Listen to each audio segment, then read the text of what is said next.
Bonjour à tous et bienvenue sur la chaîne Le Livre des Horreurs d'Arios.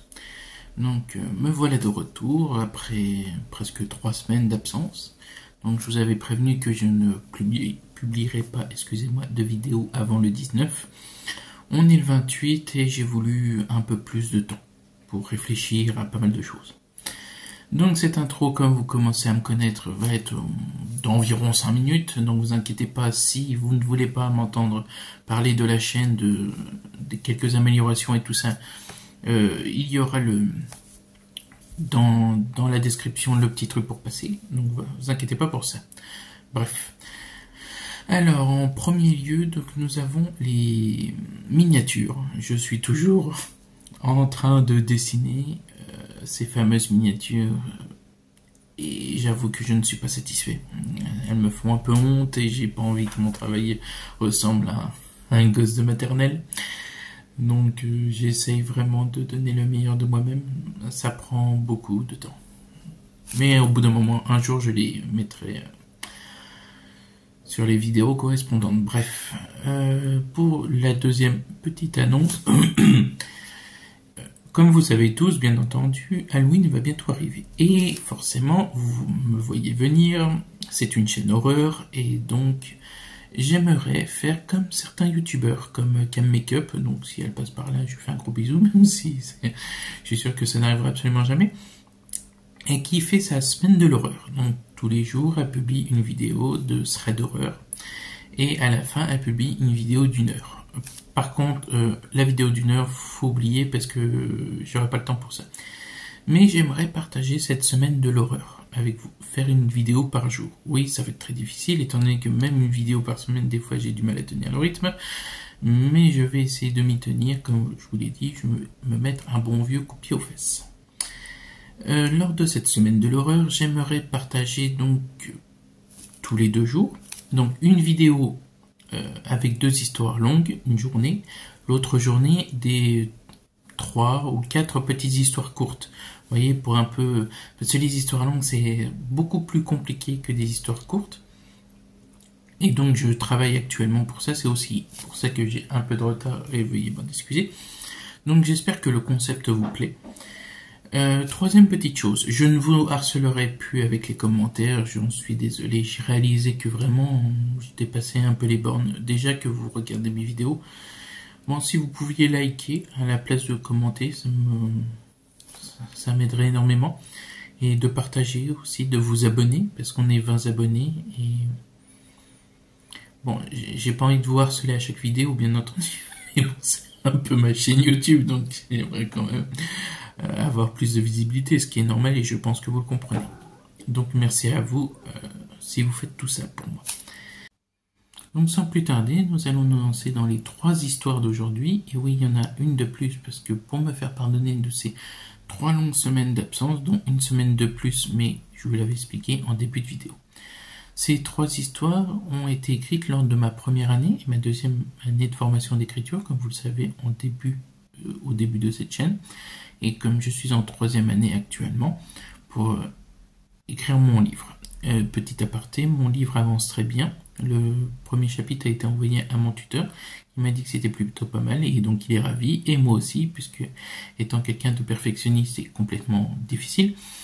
Et après l'écriture d'une centaine de versions, je suis enfin satisfait que mon histoire prenne enfin la tournure que j'ai envie qu'elle prenne. Donc, je suis ravi. Voilà. C'était simplement pour vous partager cela. Ces 3 histoires ne sont pas horreur. Comme vous le savez, donc, lors de ces premières et deuxième années, j'ai écrit beaucoup de nouvelles. Et donc ces nouvelles, j'ai pas envie qu'elles moisissent, pourrissent au fond de mon ordinateur. Et j'ai envie de vous les partager. Donc ces 3 vidéos sont humour. Une qui a une spécificité, je vous l'expliquerai en temps voulu, quand je vais vous la lire. Et donc voilà. Donc cette intro a encore duré au moins 5 bonnes minutes, j'en suis désolé, mais je pense qu'au bout d'un moment vous allez prendre l'habitude, et moi aussi, parce que si j'ai envie d'avoir plus d'abonnés, j'ai aussi envie que vous partagiez un peu mon travail et ma vie, au moins ma vie professionnelle d'écrivain. Donc c'est toujours bien de pouvoir en discuter, et voilà. Et j'aime aussi ça, discuter. Donc sans plus tarder, voici la première histoire qui s'appelle l'affaire de l'homme glu. Andrés est furieux contre lui-même. C'était pourtant une idée tellement formidable et audacieuse, cela aurait dû fonctionner. Il continue à ruminer intérieurement sous le regard hilar du juge. Pendant que ce dernier énumère les faits, Andrés ne lève pas la tête. Les rires qu'il entend dans la salle sont déjà une sévère punition, et le pire, c'est qu'il en rajoute une couche. L'accusé, ici présent, s'est englué dans ses problèmes en se fixant sous la fourgonnette du pressing qui s'en allait. N'a pas réussi à se décoller pendant le trajet. Peut-être une envie de prendre l'air. Il devait être tellement attaché à ses prisons qu'il a préféré y revenir. La fixation de la glu a été plus forte que sa volonté de s'évader. Après que le juge ait fini son monologue, ses joues quelque peu rougies par son amusement, il se tourne vers l'accusé et lui pose la question qui lui brûle les lèvres. « Mais comment vous est venue cette idée farfelue ?» Andrés soupire et finit par dévoiler le responsable. C'est pendant un repas, le temps de midi. Les gardiens mettent la télé pour mettre un bruit de fond. La chaîne en question ne passe que des publicités les midis. Un jour, une pub apparaît avec le slogan « Achetez la glu, elle est forte celle-là ». Résultat garanti, la glu qui ne vous laissera pas tomber. Ça, c'est le cas de le dire, intervient le juge. L'assemblée explose de rire. Andrés sent aussitôt ses joues chauffer. Et comment vous l'êtes-vous procuré ? J'ai demandé à un ami, monsieur Jean d'école. Assis dans l'assistance, de m'en ramener car certaines lettres de mon lit se sont enlevées. Et comme elles n'arrivent pas à rester imbriquées dans les portelatages, les poches en plastique de la structure en bois, si cela vous permet de mieux comprendre, j'ai décidé qu'en les collant, j'arrêterai de les remettre sans cesse. Je suis très actif la nuit, je gesticule beaucoup, si vous voyez. Je vois très bien, le coupe aussitôt le juge. Je n'ai pas besoin de vous imaginer faire ce que vous faites la nuit. Maintenant, je laisse le jury le soin de délibérer. Voir ces gens partir et revenir en ayant le droit de décider de son avenir le met toujours mal à l'aise. Comme lors de son premier procès, avec ce vol à l'étalage d'une très grande quantité de préservatifs dans la supérette de son quartier. Il doit rejoindre ensuite la maison de retraite pour aller retrouver quelques sexagénaires dont il désire explorer toutes les facettes de ces gentes dames. La délibération terminée, la sentence est tombée. Coupable. Monsieur Potpeau, je vous condamne à 6 mois supplémentaires dans la prison que vous affectionnez tant. Messieurs les huissiers, emmenez-le. L'audience est levée. L'assemblée se lève. Les gens commencent à partir. Andrés est presque arrivé à la porte quand on l'interpelle. En se retournant, il s'aperçoit que c'est le juge. C'est dommage, monsieur Potpeau, vous qui deviez comparaître dans le conseil dans 1 mois pour une libération anticipée pour bonne conduite. Ce n'est vraiment pas de bol. Andrés serre les dents. Pendant le voyage du retour, il pense que, au moins, l'humiliation du procès est derrière lui. S'il savait. Après quelques jours, dans son nouveau foyer, il est sidéré que gardiens, comme prisonniers, sont tous au courant du déroulement de son procès. Là où il passe, il entend rire, raillerie, et beaucoup l'interpellent en le surnommant l'homme glu. Après ces quelques jours difficiles, Andrés prend la décision de ne plus quitter sa cellule, à part si cela est obligatoire. Au moins, dans sa nouvelle chambre, il peut se mettre à l'écart. Assis sur son lit, se demandant comment il va faire pour tenir 6 mois supplémentaires, une pensée lui vient à l'esprit. S'il avait su ce qu'il allait subir, il aurait lâché l'affaire car elle lui a vraiment collé aux fesses pour un sacré moment. Et voilà qui conclut cette première histoire, j'espère qu'elle vous aura plu. Moi oui, et je me souviens que quand je l'ai écrite en 2e année, elle m'avait beaucoup plu, et mon tuteur de l'époque aussi. Donc j'espère qu'au moins, si elle vous a pas fait rire, vous a fait sourire, ça serait déjà plutôt pas mal, et c'est un peu l'ambiance de cette vidéo d'aujourd'hui. Sans plus tarder, nous allons nous lancer dans la 2e histoire qui s'intitule « La magie pour les nuls ». Monsieur Fichu, bonjour à vous, le recalé du lycée de magie Exploria. Cette institution que vous envisagez permet aux sorciers de devenir de grands exploreurs, l'élite dans le domaine de la découverte du monde. Je suis monsieur Sarantre. Vos parents m'ont engagé car vous n'avez pas su accomplir le minimum requis pour l'examen d'entrée. Je suis donc votre instructeur. Grâce au guide La magie pour les nuls, que je joins à cette lettre, je vais vous faire progresser et bien entendu, je ne vais pas vous juger, juste le minimum requis. Dans le pire des cas, il va vous falloir un miracle, mais bon, nous n'en sommes pas encore là. Ce manuel est un référentiel écrit par mes soins, de tous les cours et de toutes les épreuves qui ont été présentées aux candidats depuis ce jour. Cela va vous permettre de comprendre les erreurs que vous avez pu faire et pouvoir, par la suite, les corriger. Par ailleurs, nous allons nous réunir tous les jours de 13 h à 17 h dans les jardins pour la pratique de la magie. Je préfère éviter que vous mettiez le feu au château par inadvertance. Prenons l'exemple de votre épreuve d'astronomie, où avec le télescope, en voulant examiner à un quart de terre ce sublime éclat que notre planète renvoie dans l'espace, vous avez réussi l'exploit de mettre le feu à vos chaussures. Nous ne comprenons toujours pas, les examinateurs et moi-même, comment vous avez pu réaliser ce prodige. Enfin, à chaque fin de séance, je vais vous donner les chapitres que vous allez devoir découvrir, lire et retenir pour la prochaine leçon, car je désire plus que tout que vous puissiez assimiler la théorie avant de nous lancer dans la pratique. Votre famille m'a demandé de vous faire un rappel de tous les thèmes énoncés lors de vos examens. N'y voyez aucune malice de ma part. Je ne veux nullement vous couvrir encore plus de honte, puisque vous avez parfaitement réussi à le faire vous-même. Mais je suis simplement les directives que l'on m'a données.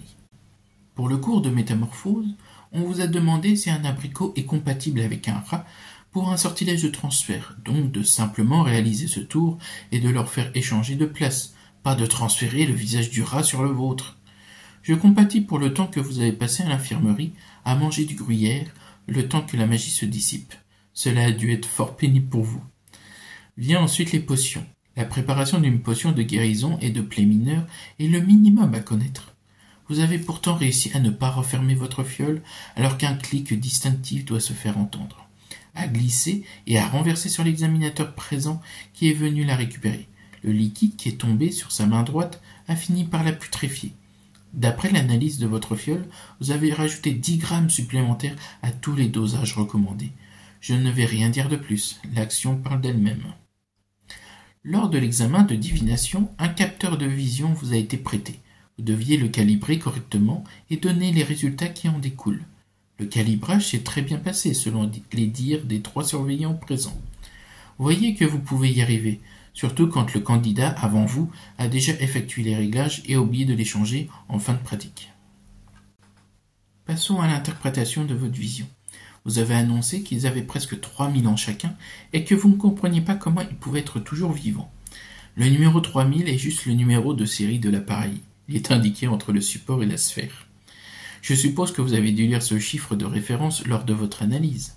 Comment l'idée de leur annoncer cet âge et leur mort soudaine vous est-il venue? Cela reste un véritable mystère pour moi. Enfin, pour terminer, en sciences universelles, la consigne est de transformer un génome pour qu'il devienne pérenne. Vous avez, en début d'examen, demandé ce que signifient ces deux mots, du grand art. J'en attendais pas moins de vous. Pour votre culture personnelle, dont vous avez l'air de manquer cruellement, c'est l'ensemble d'un matériel génétique du même espèce et la consigne est d'améliorer sa longévité, tout simplement. Pour les autres matières, vous n'y êtes simplement pas allé, car vous avez déclaré « Je ne savais pas qu'il y avait d'autres examens ».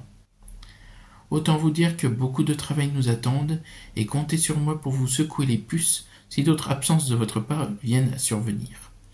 Vous n'êtes pas totalement irrécupérable, même si c'est la 14e fois que vous échouez. Je garde espoir. Vous faites preuve d'une grande volonté pour si peu de talent. C'est prodigieux. Je vous attends donc le 6 septembre dans les jardins pour nous présenter physiquement l'un à l'autre et commencer vos leçons. Je vous prie de bien vouloir commencer à lire le premier chapitre qui décrit comment manipuler sa baguette correctement. Bien à vous, dans l'attente de notre rencontre, Monsieur Sarantre.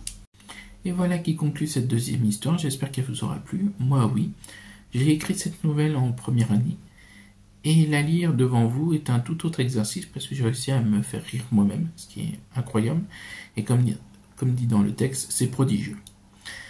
Donc je vais vous raconter la troisième histoire qui s'intitule Une vie sans queue ni tête, mais juste avant j'ai besoin de vous en parler un chouïa.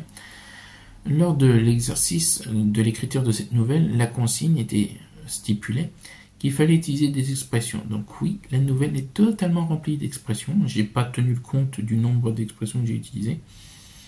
J'en ai vraiment utilisé un peu au pif, si je puis dire. Donc voilà, j'espère que cette troisième histoire va aussi vous plaire et que même l'intégralité de cette vidéo vous plaira, même si elle n'est pas horreur, et je m'en excuse aussi. Mais je voulais vraiment vous les partager. Bon, mon humour est spécial, hein, vous avez fini par vous en rendre compte dans la vidéo précédente et dans celle-ci. Mais voilà. Sans plus tarder, nous nous lançons dans la dernière histoire. La nouvelle s'intitule « Une vie sans queue ni tête ». Prends conseil à l'oreiller, la nuit est mère de pensée. C'est ce que mes parents m'ont toujours appris. Donc le soir même, dans mon lit, en pleine réflexion, je me suis dit « Gérard, demain, tu arrêtes de bâiller aux corneilles et tu essayes de trouver le Saint Graal. » J'ai recherché par Mont et par Vaux, pendant plusieurs jours, un acheteur pour ce qui reste de ma ferme. Mais, à part me mettre la rate au courbouillon, c'est tout ce que j'ai réussi à faire. Au bout du rouleau, je commence à déprimer quand une idée lumineuse me vient. Il me reste encore un espoir, mais qui va pas être de tout repos. Le lendemain, agacé, mais toujours motivé, je me dirige vers la banque dans l'idée, je vais y aller les doigts dans le nez à me faire accorder un prêt. Je me plante devant mon conseiller, qui a l'air de péter plus haut de son cul. J'ai à peine le temps de lui expliquer ma situation qu'il me dévisage et me répond qu'il n'y a pas de petites économies et que j'aurais dû m'y mettre depuis longtemps. J'aurais pu, selon lui, déjà sauver ma ferme. Eh ben celui-là, il n'est pas sorti de la cuisse de Jupiter. Quel toupet! J'ai beau essayer d'argumenter, rien n'y fait. Il n'écoute rien.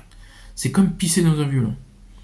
De rage, je ressors de la banque. Comme je suis trop énervé pour conduire, je vais aller tremper le biscuit pour bien me détendre dans la seule maison close de ce fichu village. Je déteste ce patelin à la mort moelleux. C'est par sa faute que mes parents sont morts jeunes.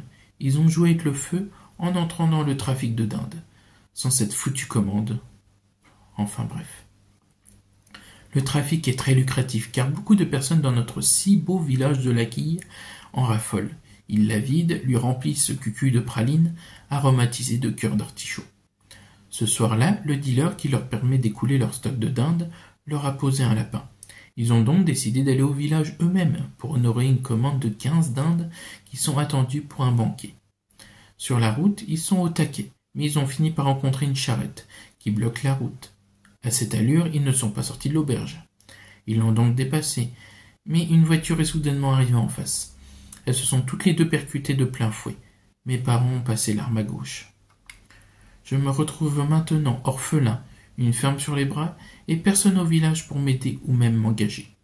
Tous me répondent « Tes parents sont fermiers, non? Ils t'ont bien appris certaines choses de la vie de la ferme. » Et ils rajoutent « Chacun son métier et les vaches seront bien gardées. » En parlant de ces dernières, comme j'ai du mal à m'en occuper et qu'elles sont assez craintives, elles ont toutes fini par s'enfuir. Je me retrouve donc à 16 ans, orphelin, propriétaire d'une ferme qui s'est spécialisée dans l'exploitation laitière et qui se retrouve sans vaches et bien entendu sans le précieux liquide qui va avec. Tout va vraiment à volo dans ma vie en ce moment.